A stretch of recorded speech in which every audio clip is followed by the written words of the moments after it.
Blizzard is quietly rehiring veteran WoW developers. That's right, the return of the veterans. This would be nice. I mean, part of the reason we see issues, I feel like, with Blizzard's storyline and some lore and things is there's just none of the OGs are there to really carry forward these storylines that they started. So seeing some OGs return, I think, would be a good thing for WoW. Let's see what's going on here and if Bellular has the inside scoop on these veteran dev rehires.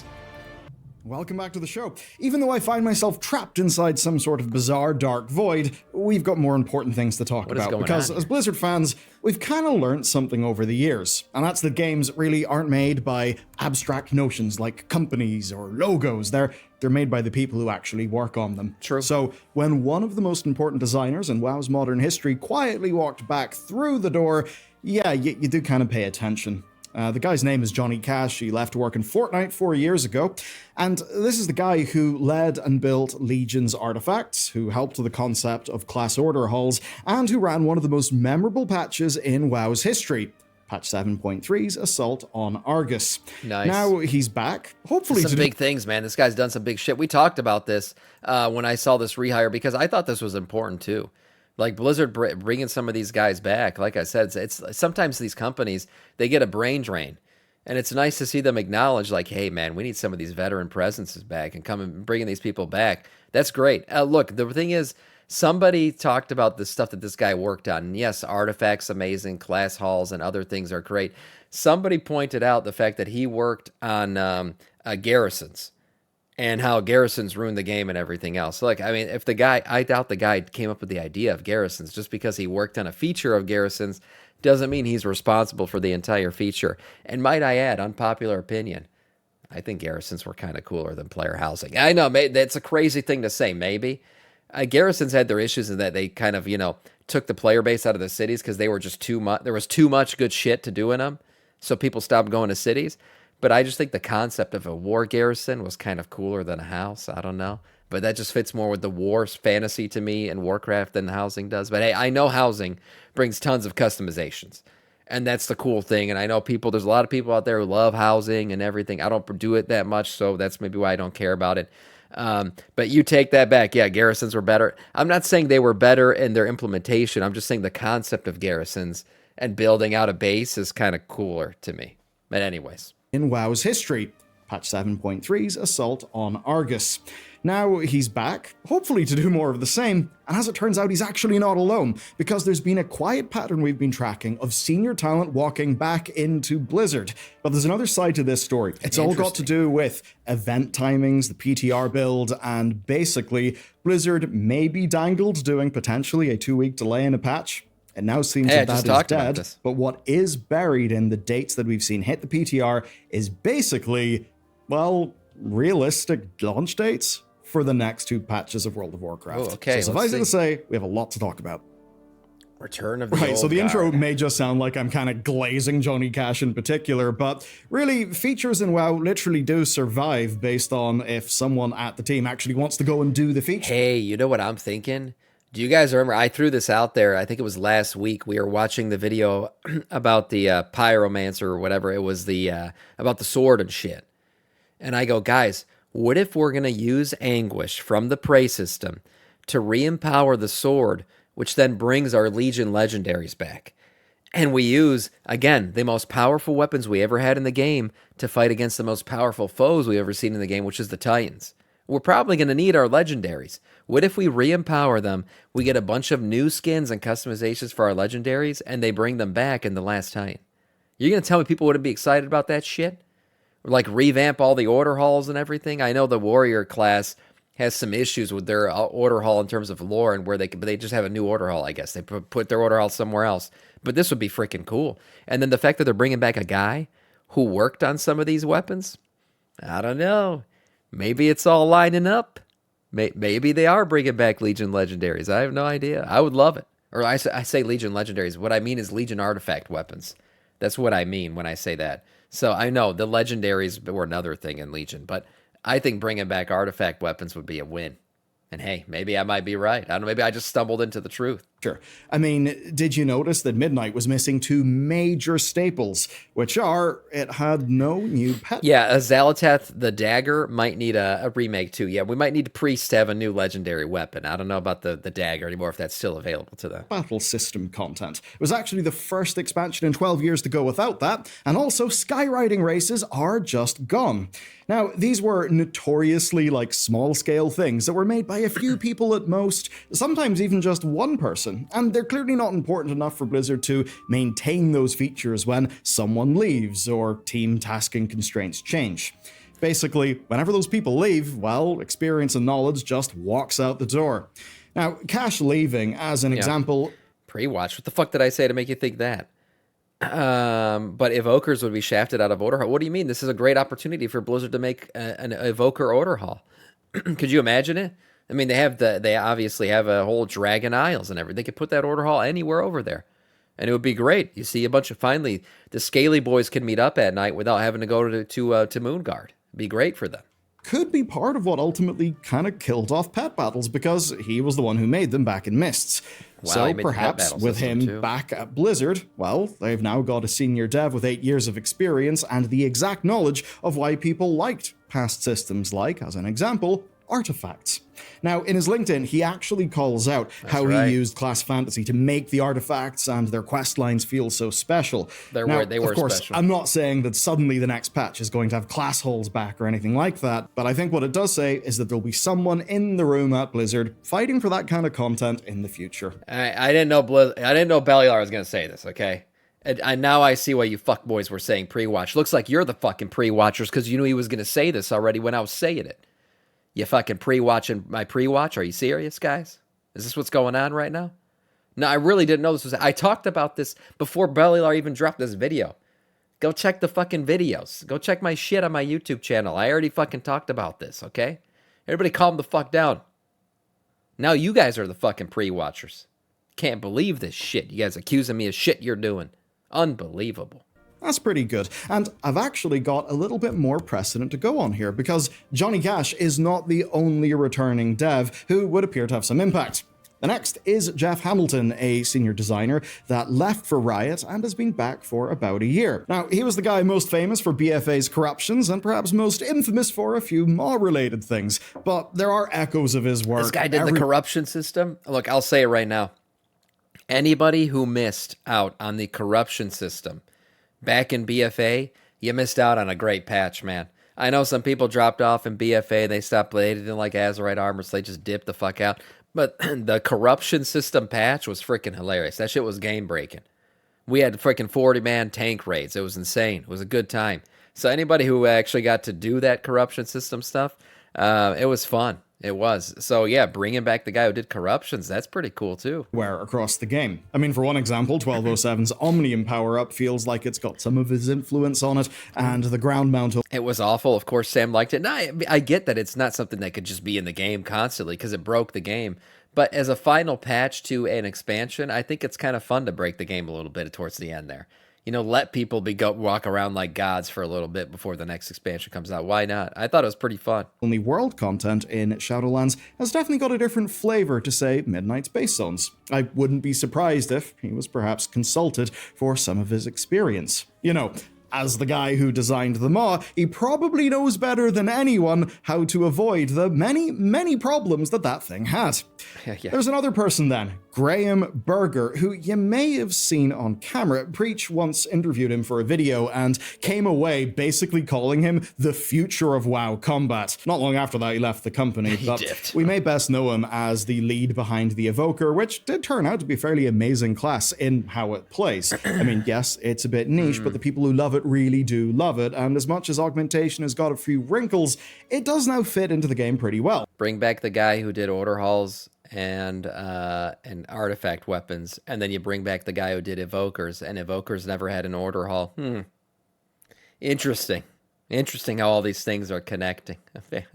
Did I have a prophetic moment last Friday? This is crazy if this is actually what's going to happen. Other than that, he's another dev who was forged in the fires of the Shadowlands. That's a chaotic time where the team learned loads of lessons. So if anyone is to know what went wrong with the borrowed power designs of that expansion, it's probably the likes of him. Now, he's been back at Blizzard for almost 6 months, which means we should start to see a little bit of that influence and expertise back in the game. But of course, these are just some examples. The bigger story here is maybe, why are Blizzard rehiring old devs who left? Well, let's be real. From just the ones that we know about, Blizzard have reclaimed years upon years of senior developer experience. These are designers who spent years in the trenches, learning from mistakes, and crucially, learning how to not fill the game with bugs. They've went on to different places. They've probably gained a new and different experience there. So, returning to Blizzard, they've probably got a lot to contribute. And really, almost every successful games company knows that experience matters, that people matter, because they ultimately are the people who build the game. And I think these rehires help show that Blizzard kinda gets that, which should mean maybe some better patches coming up. It's always good when experience walks back in the door, though I would be remiss not to mention that the game's job market is really, really messed up right now. The people that I've talked about, I'm pretty sure a few of them have had a few, layoffs, companies going under, that kind of thing. So ultimately, this... Yeah, that's not just... It's not unfortunate for them. It's not just a games industry thing, though. This is happening everywhere. Every single company keeps shrinking down with the promise that AI will backfill these jobs, and in reality, AI is not fucking good at it yet. So here we go. Shit show all the time, every time. Also can reflect the job market within games. So with there being so many devs basically looking for work, I'd imagine that senior staff with experience on WoW are probably going to cut through the noise when it comes to Blizzard's hiring decisions. But of course, it doesn't matter how many developers you have if you have an 8-week patch cycle that basically means the game is going to be full of bugs. And maybe that's about to change. Maybe not. In the latest public test realm, Blizzard pushed a change to the in-game calendar. And naturally, this is actually them kind of telling us our next patch day, because the in-game calendar does end up mattering quite a bit. And in this case, it's even our next 2 patch days. So let me explain. Turbulent Timeways was originally slated to start the 16th of June and end on the 25th of August. That would be 10 weeks long, of course, to cover all 10 expansions of Time Walking, which does make sense. But what doesn't really make sense is randomly cutting the thing down to only 6 weeks. Why would Blizzard remove an entire month from this event? Well, I can only think of one good reason, and that's to clear the way for patches. You see, events like this almost always end right as a new patch launches. Now, if you read it that way, seeing these timings is a soft announcement. Essentially, that patch 12.1 lands on August 11th, which would be 16 weeks after the patch we're on right now launched, which of course is 12.05. Don't forget that we've also got 12.07 coming in before that. Now, I didn't think about the downstream implications of them delaying this. I saw it and I was like, oh, they're going to delay the release of 12.0.7 by 2 weeks now. So we're going to break the 8-week patch cadence. But I didn't think about everything else that this meant. So they shortened the entire event. Interesting. Trying to keep up with the other patches, I guess, even though this one might be delayed. If 2 patches is 16 weeks, then we're probably getting our showdowns, Heroic World Tier, and the U1 boss raid on June 16th. Which of course was the original planned date for the Turbulent Timeways event. And believe it or not, that's 8 weeks after 12.05. Blizzard aren't budging even though this... Sam, does this mean you'll miss your mount? Probably. I probably won't get the event mount again because I'm going to go on vacation during Turbulent Timeways, which means I won't be able to keep up the buff for 5 weeks. So I'm going to get fucked out of the mount again. But I've just accepted it that I got to always buy these mounts with Time Warp badges. And if you don't know what he's talking about, guys, he's talking about the special mount event where you keep the Turbulent Timeways buff up for 5 weeks, and then you get the event mount. But you can always buy it later with badges when the next one starts. So, oh well, I'm going to have to do that again. Plan has given us some of the worst patch launches in the game's 20-year history, which really does blow because the patches themselves have not been bad. That said, I'm not really surprised about this. Blizzard's leadership cares about the schedule more than our immediate experience. So much so that Paul Cubitt, an associate game director, flat out dodged the question whenever Taliesin asked him about it recently. When someone clearly near the top of the food chain can't even hold a conversation about it, I think it is kinda time to be worried. I think one of the reasons why is probably them managing their own production schedule internally. Right. You know, if they bump a few things, it basically could cause a little bit of a big car pile up, but game developers and production. Now, maybe the conversations we want to see externally are still happening internally. Now, I say that because the Turbulent Timeways was originally slated to end on the 25th of August. Now, if that was the planned date, then it would have left 2 extra weeks in the pipeline for 12.1, which isn't a lot, but hey, 2 weeks on, say, 12.05 sure would have helped it get over the finish line in a less chaotic state. Yeah. And now, of course, Blizzard ultimately moved it back. I said this morning when we talked about it. I think if you took a vote from the player base and said, hey, do you want the patch to be an 8-week span and then we release the next one, but it could be a little bit buggy, or would you rather wait an extra 2 weeks and get a patch that's maybe got, more refined and less bugs? I think you would get a vast majority of players voting, delay the patch by 2 weeks, less bugs. Thank you very much. And I'm pretty sure that's where we all stand with this one. So I don't think anybody would be mad about this patch being delayed two weeks to make sure that it's not broken. We're not sure what they'll commit to, but maybe they've had a special reason this time. And that reason could be BlizzCon. Because as soon as the Timeways event went up, people started to worry about overlaps happening. Basically, if the patch was August 25th, then the early season would run right into BlizzCon, and that would cause some chaos. Jesus, the Race to World First would clash pretty hard with Mythic Raiders, and of course, well, the WoW devs who would like to watch the Race to World First and also make sure the damn thing doesn't break could be a little bit busy with BlizzCon. But fundamentally, I think we can all agree there would be a problem of split focus, just because BlizzCon is so damn important to this company. As it should be, it really is important. So then, it looks like Blizzard may have been factoring in a delay based on some of that PTR calendar funniness. Maybe there was going to be an extra 2 weeks in the pipeline for 12.1, perhaps BlizzCon got in the way and that's why it's came back. We don't exactly know, we're kind of reading tea leaves here. But my takeaway is probably that this is bad news for the next... Arcanimus in chat says, it'll probably be delayed and still have bugs, but worst of both worlds. Yeah. We are so pessimistic as WoW players. Yeah, probably. Little while, and potentially good news in the long run. Because hey, maybe all those returning senior staff will help get some of these things right. Because you see that institutional knowledge? That's the type of thing that can prevent bugs in a really powerful way. I'll give you a really good example, right? So the problem that happened with the the duplicate protection failing with the recent bonus rolls was basically just because of server config differences between their own internal test environment and public servers. Now, I really am shocked that that is not maybe it's documented, but nobody had time to look at it, whatever. But that's the sort of thing where people who have loads of experience on this game will have an intuition for problems like that. Yeah, obviously, if those people are away at another company, then yes, while the company may technically retain some of that knowledge because they may have some documentation for, say, a known issue, well, that only matters if someone reads the damn thing. I will tell you right now, as somebody who's experiencing this at work many times over, when an experienced person leaves, the company suddenly realizes this person did a bunch of shit that we didn't even know. And then, it's just fucking left hanging like, oh my God, we don't know what the hell to do with it. Oh, who used to do, oh my God, they used to do this too? Oh, shit. And it's because a lot of these experienced guys, they just pick up responsibilities along the way, and they're just hard workers a lot of times that just get shit done. So when they leave and we suddenly realize how much they did, we're like, hey, my fuck, we are fucked. And you sit with your dick in your hand, and you got a lot of issues now that you didn't have to deal with before, because freaking Johnny, who left, never said that he was doing this thing, probably because he was doing 100 things. He didn't even realize how much he was doing. He was just getting shit done.